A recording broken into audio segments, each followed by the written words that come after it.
चलता रहो।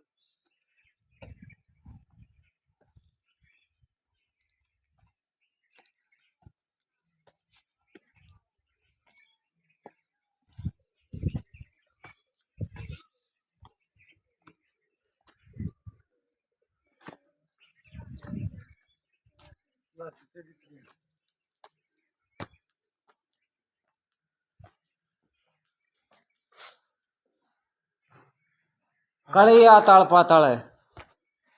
पहले यहाँ से पानी निकला करता था। यहाँ से पानी आता था, ये ऊपर कर बह के उधर जाता था। गणेश जी के ऐसे इसके नीचे से पानी आता था चरणों में से।